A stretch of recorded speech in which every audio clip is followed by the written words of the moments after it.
So today we're going to talk about how cognitive function and esports performance can be enhanced through physical movement.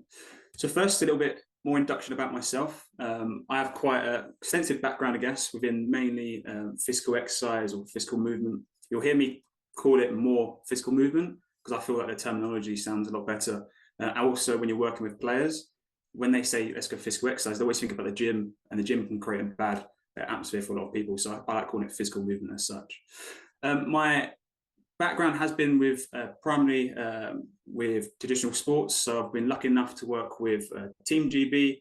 I've worked as a strength conditioning coach over a year and a half, 2 years. I've worked with the Paralympics team as well. So one lady I worked with was Vanessa Williams, and she was a shot putter. I think she won gold as well.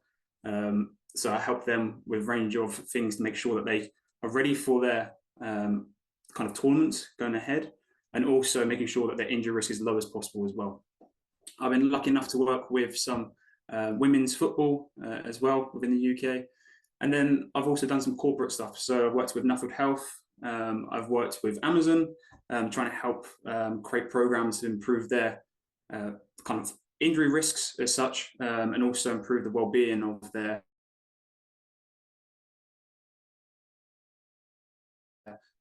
5 years. I've transitioned over now to kind of esports. So I've been lucky enough to work with Vex Gaming. I was the head of performance there for just over, I think, probably 2 years, where I built out the structure for them and the performance plan.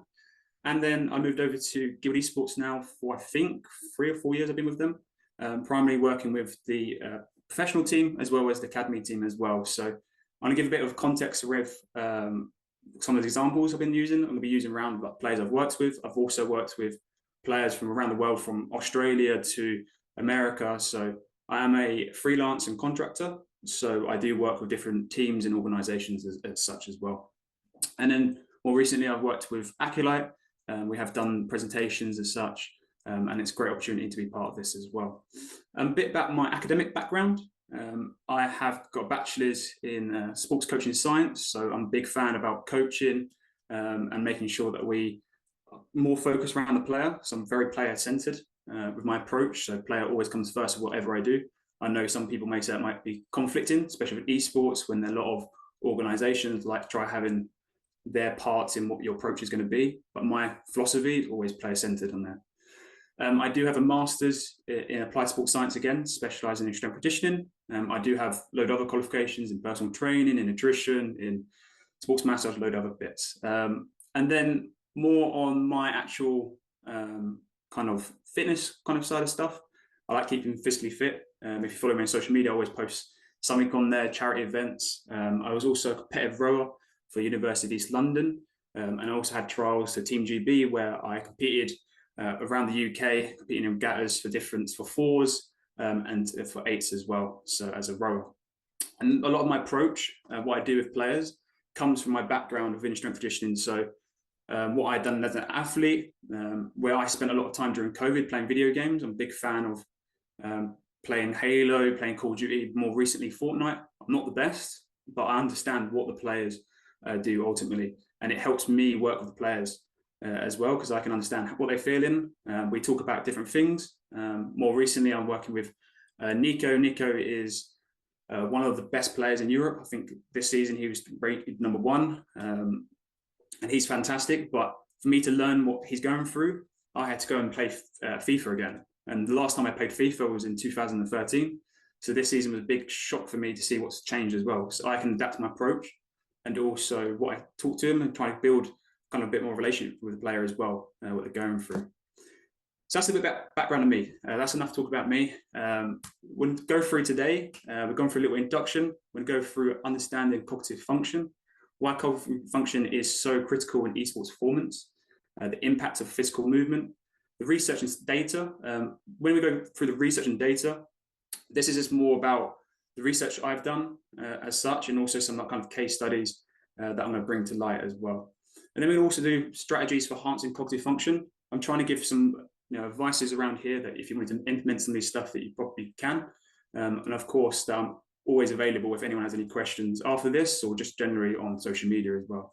And then we talk about some technology and tools, and then some keynotes and just Q&A at the end. So first, understanding cognitive function. So as I said, earlier, Kate did touch on a lot of these kind of elements, but I kind of, course, want to kind of underline them and also going to build on them as the slides go on. So talk about more cognitive function, why it's important for esports, and then the importance of physical exercise as well. So first off, cognitive function refers to the set of mental abilities, so processes like thinking, reason, remember, and problem solve. You probably heard the term cognitive function quite a lot, especially within esports. I personally think, and I think it generally is, esports is a brain-orientated activity as such. So I generally think that these kind of things you're about to see now, so reaction time, how quick can someone react to a stimulus, such as if they're going around a corner, if they're shooting, they need to react as quick as possible. And some of the research I have done, it was with reaction time, so more simple reaction, so reacting to one stimulus instead of multiple stimuluses at one time. And then we also have problem solving, so how quick can someone problem solve if they're in game. Imagine if they've practiced a certain strategy, they need to adapt to that situation as well and what's ahead of them. Next, we also have awareness and functions. So awareness, kind of the players, making sure they're aware of their surroundings at all times, especially when they're in game.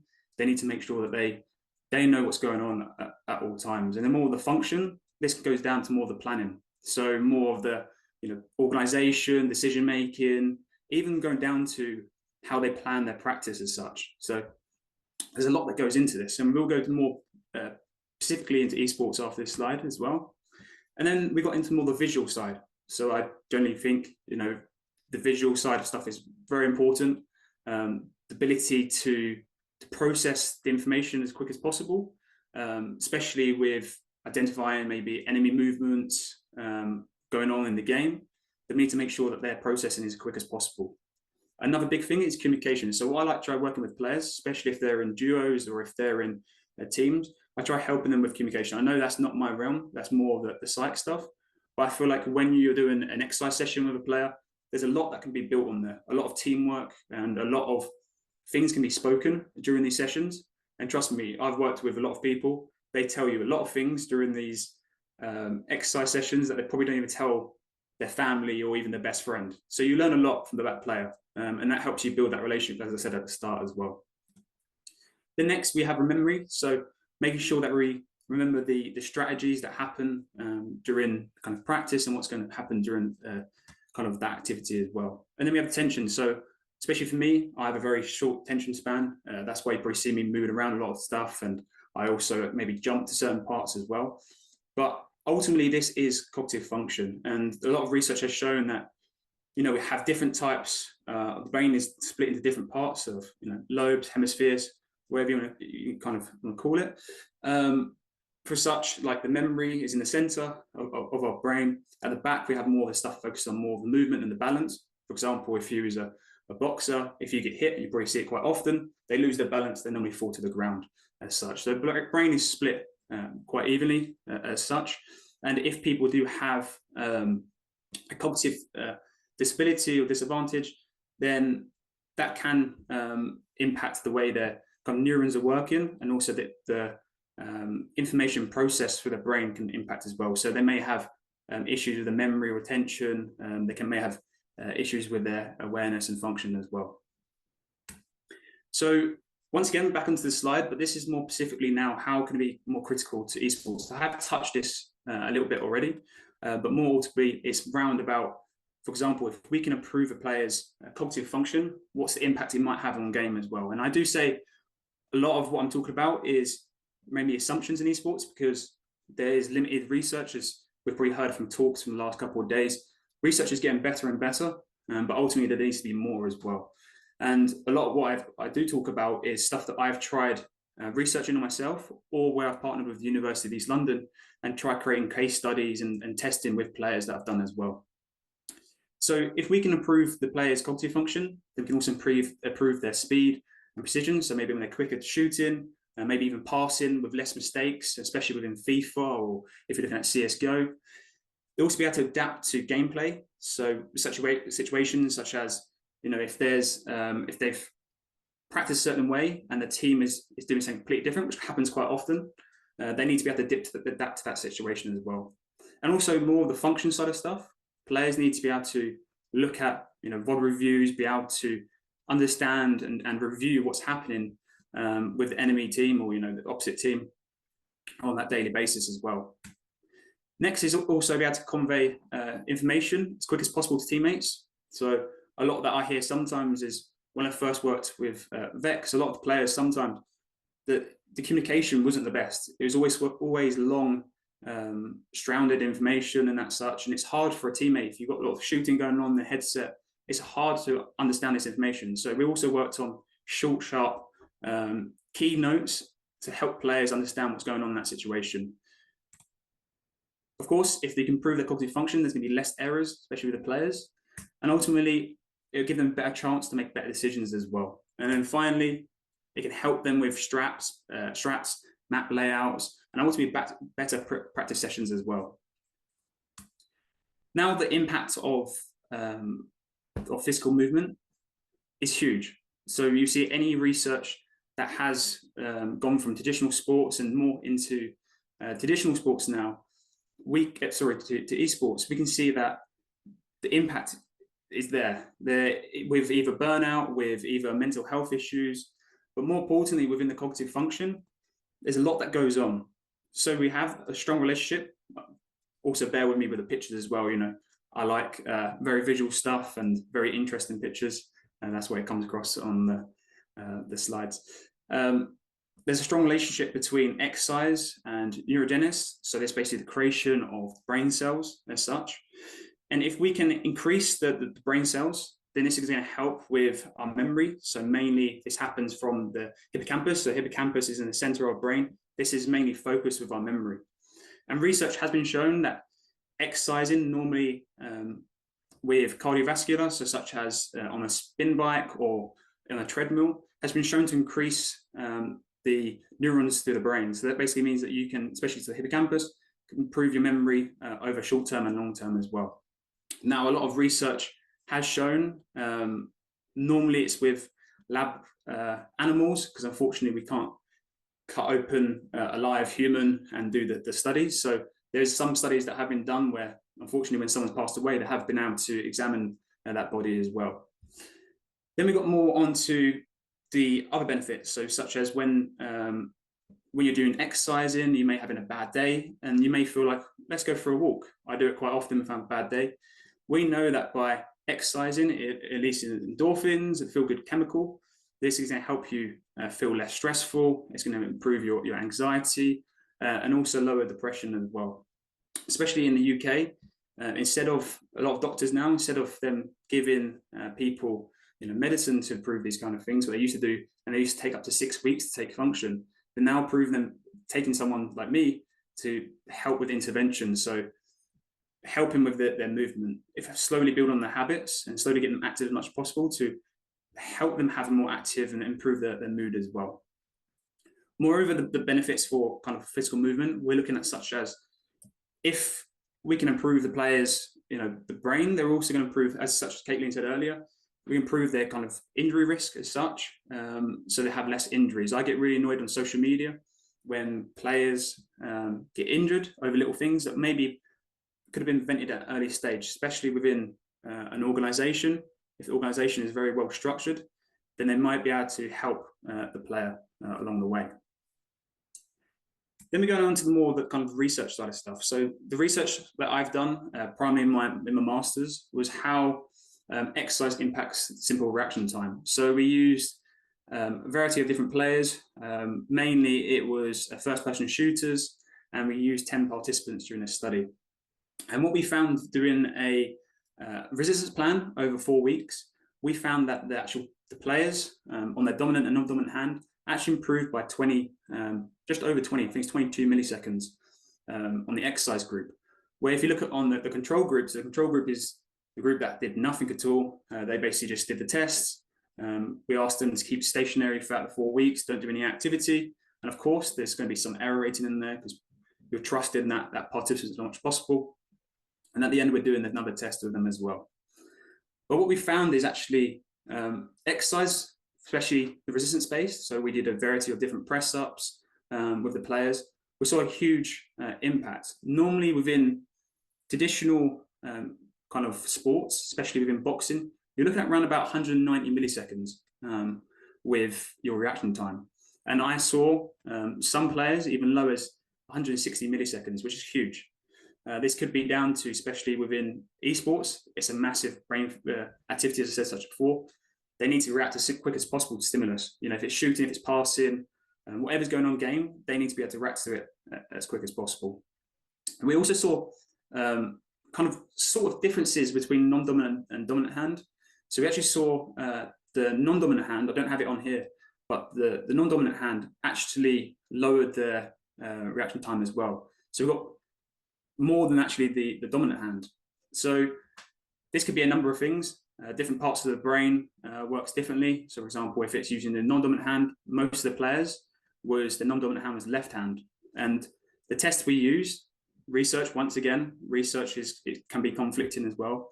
They say that the left part of the brain hemisphere, you control in the right side of the body as such. And that help control stuff as, you know, simple thinking, your, as you said, memory, a load of things can go on there, different parts of the brain. With the test we did was using the human benchmark. So human benchmark is a reaction test you can do online, and it's a simple reaction. So a color flashes up, the player needs to react to it as quick as possible. And what we did was use a keyboard and mouse, make sure the player is comfortable. We asked them to use their computer as well, and also their technology, because we was doing this test remotely. Everything we do as practitioners, mostly remotely. Otherwise, if you're lucky enough to work with an organization which is in person, then great, you might have great, better facilities, if that is a gym, or if that is, you know, a boot camp room. So I wanted to do the test remotely as much as possible, because this is what a lot of practitioners do, and that's what I was doing during COVID when I first started working with Vext, and a lot of different teams. So that was great. Simple reaction. We found that there's a significant improvement just by doing exercise over 4 weeks, mainly resistance-based exercising. Now, when we look at more of what I've done recently, so you might see on social media that I've done some stuff with a lot of players with more of like the Batak style reaction testing. So once again, lights flashing up, we're more measuring simple reaction there instead of choice reaction, which choice reaction is multiple stimulus happening at one go. Over a 6-week period, I once again saw a massive, not massive, but a decent amount. I think it was at least 10 to 15% of a decrease, which I'm happy. That's a massive win for me. I always say to players, even if it's 1%, it's still better, because when you get to the top, especially when you're working with the best, the world champions, that 1% could be a difference in game. And these players we do like 6 weeks, kind of the program with, they were the best at the time. You know, they are still the best players. So if we can improve their reactions, even if it is by 20, 30 milliseconds, that's a huge difference. That's a difference massively in game. And I know you're going to say, what's the difference? How can you impact that can contribute in game? I personally use a lot of different things within game. So I ask mainly, it's the coach. I don't have actually at the moment in-game data to back this, but if you question the coach, question the player, how they're feeling, if they're feeling quicker when they're doing certain things. In games, there are certain drills you can do. FIFA, when they're doing the warm-up drills, within Rocket League, you've got warm-up drills there. More on shooters, you've got aim trainer, etc. So you can measure it there. Once again, there's more research needs to be done. And what I try doing is try creating all these steps, try getting enough data as much as possible to kind of back up my points with the players as much as possible on there. So yeah, over 6 weeks, we did a combination of different types of exercising. Mainly it was cardio and resistance-based exercising. And each week we slowly increase the intensity. So if that is starting with basic body weight exercising, then we slowly increase into maybe more resistance bands or more volume and intensity. And then we slowly worked our way up with the player to more doing stuff as more resistance with the dumbbells, etc. onto there as well. Then when we look at strategies for enhancing cognitive function, I did speak about a few points there, but there is some strategy to it. You can't improve cognitive function for everyone. You know, everyone is different. One player might not improve at all, because there might be other characteristics onto here as well. Once more research comes out, especially within esports, and especially within even maybe traditional sports, we'll be able to understand a lot more. At the moment, I'm doing more of the assumptions, but I'm backing up with my own case studies provided with data, because that's what I like. I'm more of a practical person. You'll know with me, I love going, speaking to the player, even coaching the player and helping them as much as possible. And I try doing these kind of more case studies and such, bringing data and testing along the way as well with the player. So first, if you was to start out kind of more of the exercise program, trying to enhance in the cognitive function, we need to look at the lifestyle habits of that player. So I know I spoke on other presentations as well, but when we're looking at lifestyle habits, making sure we're looking at how much movement they're doing on a weekly basis. And I've worked with players before where they haven't moved and they haven't gone out of the home in months. I'm not even exaggerating here either. Massive, shock, because especially when I'm in traditional sports, I worked with players or athletes and then they're always moving all the time. When I came over to esports and I'm hearing players not moving at all, or even going out, don't do their own shopping, there's a lot of issues there as well. The injury risk is quite high in my mind. If they're not moving at all, you've also got the risk of then developing maybe cardiovascular diseases and other illnesses along the way as well. What we know from traditional research, mainly from the NHS in the UK and the research they've done, is if you're doing some cardiovascular exercising, so as I said again, swimming, if you're doing any fast-paced walking, running, etc., for at least 150 minutes plus a week, then this can reduce your chance of cardiovascular and also cancers by up to 50% as well. So it's quite huge, just from just doing some movement. Not only that, if we can increase the lifestyle movement, so just getting players to maybe during scrims to have a break every 60 to 90 minutes, move their body, they're going to increase the blood flow to the brain. They're also going to activate their motor units, which is going to help with their neurons firing as well. So this is going to improve their reaction time. It's also improve their memory, as I spoke about previously. And that player's mood's going to change as well. So they're probably going to be more happier after a time. And I normally say to players, if you've lost that game, don't go and jump straight into a call with your teammate. You're probably going to say something that you don't want to say. Why don't you quickly have a break, go and get some fresh air, do some some star jumps, high knees, where you're getting the blood flow quickly up. This is going to be an advantage to you. Then you just instead of sitting at your desk, looking at the screen, being kind of more of the miserable side of stuff or being unhappy with your performance, you'll come back after and feeling a lot happier. And that's not just me saying that. I always ask players after how they're feeling. I ask them to fill out a questionnaire. I've worked with players that have won championships, and when we've done movement sessions, so stuff based in the gym, and then they've gone to do their boot camp, the coach and the players have said that it's the best training session they've had. And that's just not me just gaslighting it up. It is feedback from players, and it happens time and time again that I've heard it from different players, from academy players, from pros as well. So if we've looked at the lifestyle habits, and we're happy in a place for the players, they've slowly improved. They're active on a regular basis. If that is 20 minutes a day going for walks or even getting some fresh air as much as possible. If they're doing stuff as mobility stretching and they're having breaks in between, then we can look to move them to the next stage. So this is more of like sports and cardio, where sometimes if you jump straight from lifestyle habits straight up to maybe gym-based activities, then you may not get the buy-in from players as such, because a lot of players typically normally say, well, look at X player and he's at the top, he's not doing anything. But I always say, but what happens if he did do something? He's probably going to have the advantage of other players. What happens if he did do this? And that's when the players start to think. And that's when I kind of look at the previous data that I've used, like on the previous slides, to help back up my argument with the player. When we look at sports, I also found that it can also help with a range of different things, from communication, from problem solving.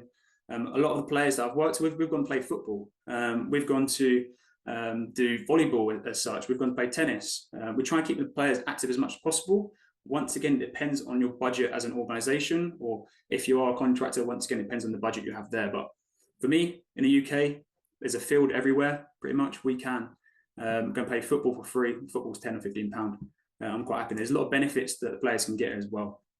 If you are going to do sports with them, they're making sure that there is warm-up for them. They're doing, if it is dynamic and mobility sort of stuff, and they're also cooling down with static stretching as well. That goes on with the cardio side of stuff as well, making sure that the players are doing some form of cardio, if that is swimming on a daily basis or every other day, or if it is going for a run, or even slowly building up from a jog to a run, etc. And then when you feel like they're happy, and also when the data shows that, so the feedback from the players, you're looking at maybe if it is kind of the injury risk more side, then we kind of move them up to more of the resistance-based. So resistance-based, we're looking at gym exercises they can do. Mainly I focus with players that they can do at home. So stuff with body weight, that is press-ups, that is squats, etc. Compound exercises where you're activating a lot of muscles all in one go in a short period of time. I know where I spoke about, hey, players and habits and the sports side of stuff should do movement for 20 or 30 minutes. When realistically, players may not have that time. They should have time, but as we've seen from the previous talks, some players may be practicing 14 hours a day, 15 hours a day. So what I try doing is matching with their schedule. If they have only 15, 20 minutes a day, then let's try working towards that. I do fight against it as much as possible, but I also want to get buy-in from the player, because ultimately the player's going to do it. Yes, the organization may say, hey, the player needs to do your sessions, they need to do this long. But the player has quite a lot of power, I found, with a lot of organizations as such. So if the player doesn't want to do it, then they won't do it. And I have had players before that are not interested at all. And that's when I try giving them advice, try helping them. But I also need to understand their boundaries as well, and also their side of things. When we're looking at more resistance-based, we've also seen that plyometric exercising, such as when you're jumping, plyometric press-ups, when you're pressing down and it's more explosive up. We've also seen these kind of activities also more linked to cognitive function. So this can help more with your reactions, more of your memory retention. So one of the studies that I'm actually looking at more specifically is doing resistance-based exercising. So at the moment we're looking at press-ups, and then we're going to go into kind of bench press. And then we're also going to use cardiovascular exercising. So we're looking at spin bikes as well. How that impacts our memory retention. So how long can that player remember certain things? How far can they go down line? If it is numbers, or if I'm giving them a strategy, can they improve their memory retention over that period of time when they've done exercising? We've seen from players' feedback and also the data that players generally are more happier. They're more communicative with their teammates. There's a range of different things that the players feel after doing these movement sessions as well. And then we look at more of the specialized approach. So talking about the cognitive side, more specialized with the BATAC systems, or using warm-ups when they're using maybe the balls, the tennis balls that we have. You see it a lot with Formula One, when the coach has two balls in there, or it could be the player, and the player needs to catch it as quick as possible. So we're just firing up their hand-eye coordination and their reactions at the same time as well. If you do, do a lot of things remotely, not the chances are that the players have space in their kind of space, or the equipment, or the money to buy to do activity as well. So you need to adapt your approach. As I said, the methodology with the balls, it's there to fire up the hand-eye coordination, bit of reactions in there, also just get the brain thinking as much as possible.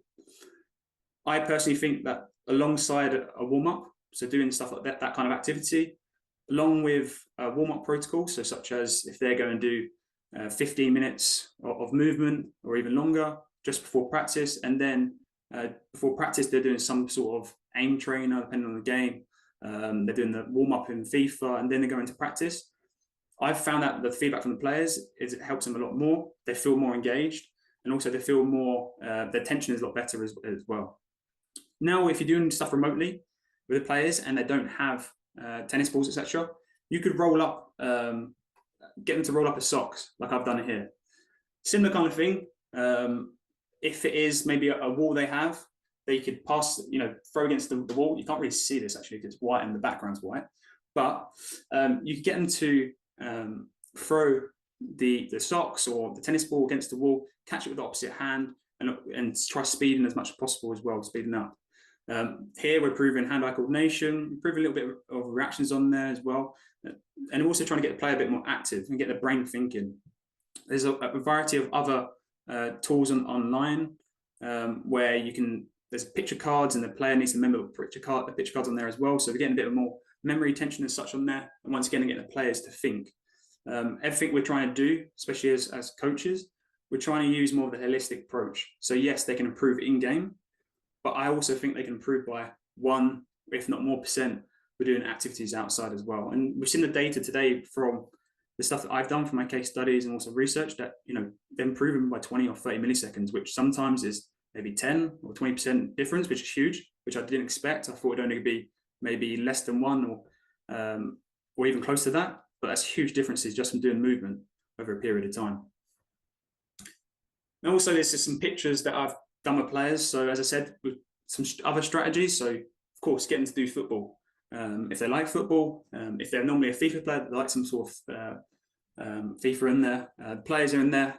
Try keeping the gauge as much as possible. So here we have Anas. He won his 1 million Mr. Beast tournament. We have Nolly, who has won a lot of championships now. But a lot of the players, when they first started, especially when I worked with Guild, I was a lot of their first person to speak about kind of the movement side of stuff and just get them into a routine.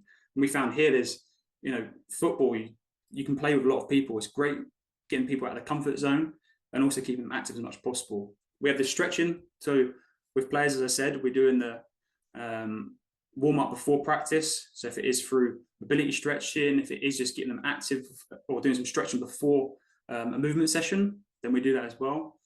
Here we have Ian. Ian is a host. You might have seen him in a lot of kind of Twitch events and tournaments. This is kind of some of the reaction stuff I do. So it's similar to the Batak, so a color flashes up, but it's always a random position. Here, we just need to take it as a practitioner, we need to take in mind that their reaction might just be a bit slower because, for one, you've got to take technology in there. I'm using Bluetooth by my laptop and phone, so it's going to be slightly slower than it would be, for example, computer. You need to take in the legacy and the lag kind of within the system. But it's also great. You get data straight away from the device on here. Same with the Batak system. You're getting a number straight away. If you get a number and data to show a player, they're going to love it. They're going to keep doing it. And what I found with the more of the data side of stuff is if you can back it up with points, if the player wants to improve their reactions, or ultimately the goal is reactions, or if they want to improve more of, more focus on their strength-based activities, which is the goal, and they're slowly seeing the numbers increase, they can lift more, they can get stronger, they're noticing change in the body, this is going to improve their confidence. That hopefully means that they're going to be more confident around their teammates, etc. And there's a lot of benefits to that kind of approach. Once again, more stretching with players, if it is remote-based or not. There's a lot of things we can do as practitioners through Discord, through Zoom like this, to try keeping the players engaged as much as possible as well. I must also note especially within the UK, and I know we have a lot of coaches that are performance coaches as such in multiple disciplinaries. In the UK, we do need to have, if you are prescribing exercising, you do need to have a level 3 minimum personal training qualification on there, alongside insurance to back up if anything happens. They need to make sure that the player is looked after, and also you're covered as well. There's also other governing bodies. So we have SIMSPA, we have the UK Strength Conditioning Association. You do have other associations in America as such, but mainly in the UK, if you are a UK coach, please make sure you have the basis qualifications first. And there's plenty of other ones you can do on top of that. You have level 4 qualifications, level 2 fitness instructor, but we need to make sure that the coaches, we have a due care to our players, because I have seen some stuff come from potentially other people within kind of the esports side of stuff that we shouldn't be given to the players as such. Everyone has a different methodology as such, but we need to make sure we have the qualifications to back up if anything goes wrong as well. Yeah, I thought I'd put that on there. Then we go into technology and some tools. So mainly focusing on the brain activity. We're looking more on brain training apps. So what I try doing, especially for myself and also with the players, there's apps that we can get on there. There's one called Cognitive Fit, at the top of my head. It gives us as a practitioner a load of data around the player. We can provide a license to the player, and there's different games for them to do. If that is regarding memory retention, if that is regarding reactions, other stuff, that game they can take on their phone, their tablet, they can do on a daily basis. Me personally, I've seen improvements in myself and my memory just by doing this on kind of every night, kind of 10 or 15 minutes. It's also a little fun activity as well on there. So as practitioners, we need to try thinking outside the box. How can we help the players, remotely as much as possible? So this brain training apps is fantastic alongside our exercise programs and also side the holistic approach as well. Next, we have wearable devices. So once again, players love to have data. If they have Apple Watches, if they have I think it's called the Aura rings, that's going to provide them data around their movement, and it's going to provide them data around their sleep, etc. But please note that wearable devices have a massive error rating on them as well. I know they say as such there's not, but research has shown there is quite a lot of error rating on there. However, if players are consistently using the exact same method, then I think it's more reliable for them, and it also provides them a bit of feedback. And sometimes players say to me, "Hey, look, this is how many steps I've done." I was like, "Fantastic!" And then I try breaking it down for them, like how many calories they use, etc. Just provide them a little bit more data and feel proud about themselves. Because if they're proud and they're happy with what they're receiving, then they continue doing this as much as possible instead of dropping off. Next, we have habit tracking. So when I first started with Vext, I had no budget on anything. I had to think of ways I can try tracking as much as possible with the players. So I use stuff with forms and data with Excel to try getting the players to fill in questionnaires. So I ask them every 2 days, kind of what's the movement been like, how's their sleep been, even stuff like little bits like nutrition, etc. on there. But I try to stay in more with my field, try to stay more on the exercise side. I ask them to check in weekly with the body weight measurements as well, and looking at their body composition. Once again, backing up them data points for our players and why movement is so important as well. So it's not always you have to have a lot of money, especially with organizations. There is stuff we can do free as well. So with forms or with data points. And then when we look at more of testing, especially online, I use, especially with my research, I use human benchmark. It has been validated. It's been there's many research papers on it, even one on boxing when they put players through it. A light comes up, as I said before, and the person needs to click it as quick as possible. And they got free trials on there. And it just gives you a lot of data straight away as well.